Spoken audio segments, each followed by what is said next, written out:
Okay, तो हम लोग प्रॉपर्टीज ऑफ ग्रुप 15 एलिमेंट्स पढ़ रहे हैं जिसमें इलेक्ट्रॉनिक कनेक्शन कंप्लीट कर लिए हैं।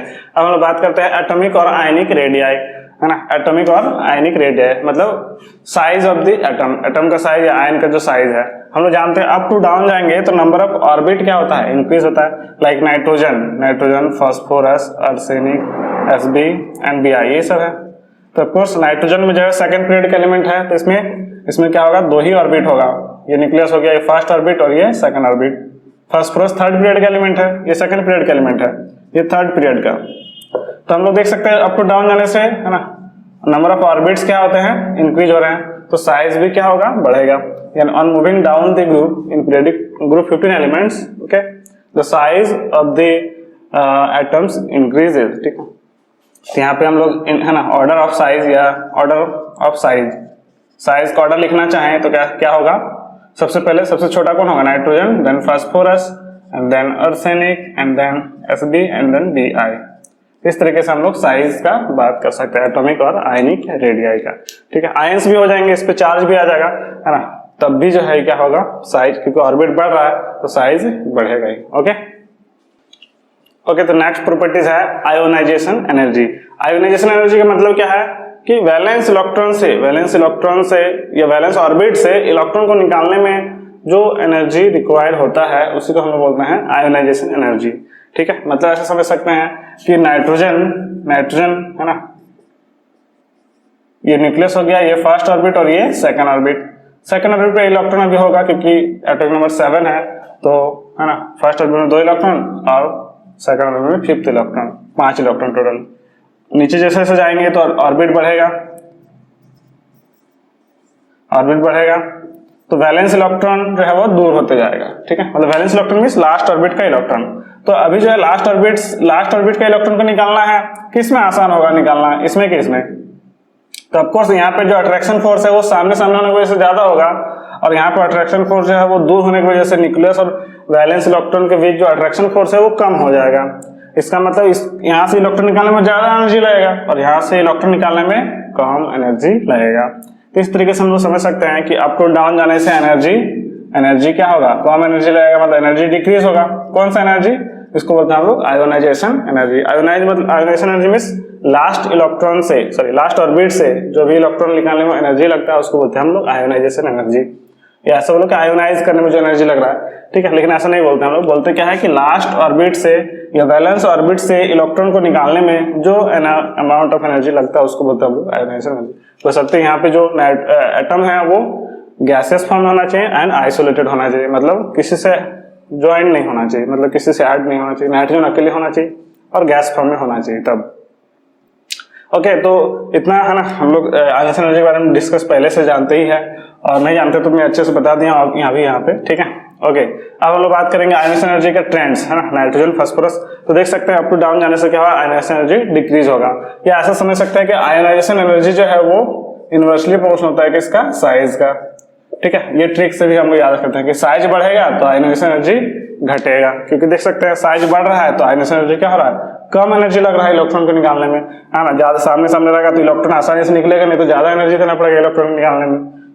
यानी यहां से बोल सकते हैं क्या, ऑर्डर लिखना चाहें, ऑर्डर ऑफ आयोनाइजेशन एनर्जी, तो क्या हो जाएगा यहाँ पे, ये हो जाएगा सबसे कम होगा नाइट्रोजन का, देन फास्फोरस का, है ना, सॉरी डिक्रीज होगा ना, सबसे ज्यादा नाइट्रोजन का, देन फास्फोरस, फिर आर्सेनिक, ठीक है, फिर Sb एंड देन Bi। तो ये जो है इसका ऑर्डर ऑफ आयोनाइजेशन एनर्जी हो जाएगा। ओके, यहाँ पे क्लियर हो गया होगा। नेक्स्ट है इलेक्ट्रोनेगेटिविटी। इलेक्ट्रोनेगेटिविटी क्या होता है, कोई भी एलिमेंट में इलेक्ट्रोनेगेटिविटी का मतलब क्या होता है, जैसे कि समझ लेते हैं पहले एक बार, है ना। मान लो कि A और B दो एटम है, दोनों के बीच में कोवैलेंट बॉन्ड बना हुआ है ना, कोवैलेंट बॉन्ड बना हुआ है। तो इस कोवैलेंट बॉन्ड, हम लोग जानते हैं एक कोवैलेंट बॉन्ड बनने के लिए 2 इलेक्ट्रॉन्स चाहिए होता है, ठीक है। ये जो कोवैलेंट बॉन्ड बना है वो 2 इलेक्ट्रॉन का शेयरिंग की वजह से बना है, ठीक है। या तो इक्वल शेयरिंग हो सकता है या unequal sharing. Generally coordinate bond में अनइक्वल शेयरिंग होता है, तो कोऑर्डिनेट बॉन्ड को भी आजकल कोवैलेंट बॉन्ड ही मान लिया जाता है अकॉर्डिंग टू IUPAC सिस्टम। खैर, है ना, सिंपली एक बॉन्ड बनने के लिए 2 इलेक्ट्रॉन चाहिए होगा।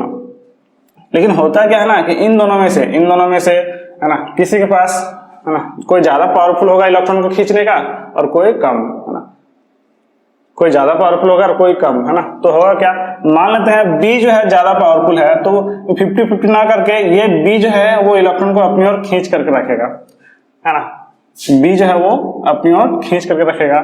तो इस पे जो है वो इलेक्ट्रॉन पे, है ना, माइनस डेल्टा चार्ज दे देते हैं और इस पे क्या आ जाता है, plus delta. Plus delta minus delta का मतलब क्या है कि थोड़ा सा नेगेटिव चार्ज इसमें आ जाएगा, थोड़ा सा पॉजिटिव चार्ज इसमें, अभी पूरा पूरी नहीं दिया हुआ है ना, कुछ परसेंट, मतलब हो सकता है 50% इसका था तो ये 60-70-75% इसके पास है, 25% इसके पास है। इन दैट केस, है ना, इस पे नेगेटिव, है ना, माइनस डेल्टा चार्ज एंड इस पे प्लस डेल्टा, मतलब कुछ नेगेटिव चार्ज। नेगेटिव क्या है, कोई भी एटम इलेक्ट्रॉन को गेन करता है तो उस पे नेगेटिव चार्ज आता है, और लॉस करेगा तो पॉजिटिव। तो थोड़ा सा लॉस किया है इसलिए थोड़ा सा पॉजिटिव और थोड़ा सा उस पे नेगेटिव आ गया। तो यहां पे बोल सकते हैं कि B is more electronegative than A। B is, यहां पे क्या लिख सकते हैं हम लोग, B इज मोर इलेक्ट्रोनेगेटिव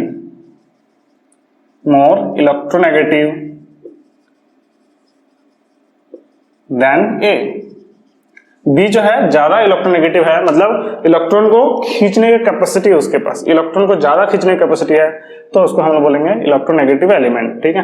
तो इलेक्ट्रोनेगेटिविटी मतलब समझ में आ गया होगा, है ना, the tendency of an atom, the ability of an atom to attract bonded electron pair, जो बॉन्ड बना हुआ है उस इलेक्ट्रॉन पेयर को अपनी ओर, या शेयर्ड इलेक्ट्रॉन पेयर भी बोल सकते हो, शेयर किया हुआ जो इलेक्ट्रॉन है उसको अपनी ओर खींचने का कैपेसिटी या एबिलिटी को जिसके पास ज्यादा है ना, उसका इलेक्ट्रोनेगेटिविटी क्या होगा, ज्यादा होगा।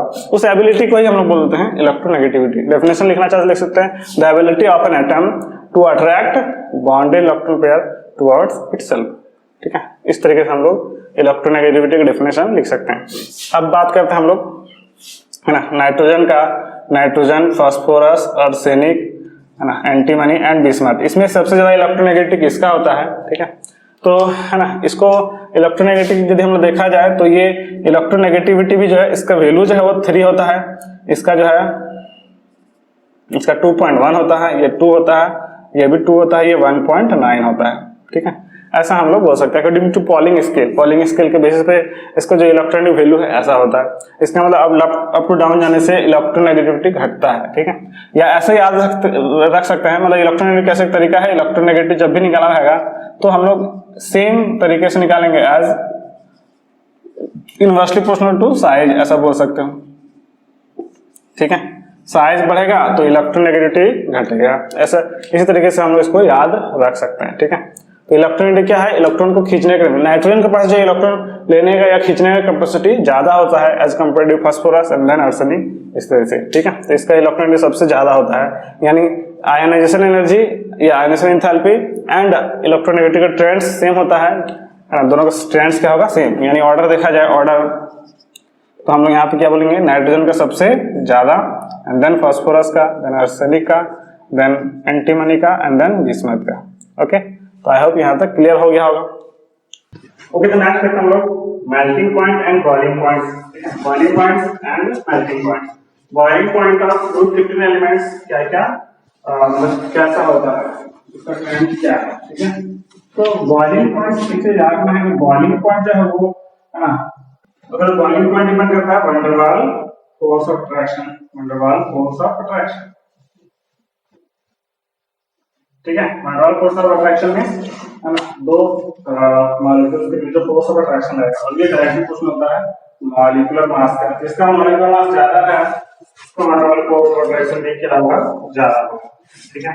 तो जैसे जैसे हम लोग है ना बात करेंगे नाइट्रोजन का, nitrogen, phosphorus, arsenic, SB and BI, है ना। तो यहाँ पे देख सकते हैं ये सब जो बहुत है ना मॉलिक्यूलर मास है, अप टू डाउन जाने से मॉलिक्यूलर मास क्या होगा, बढ़ेगा।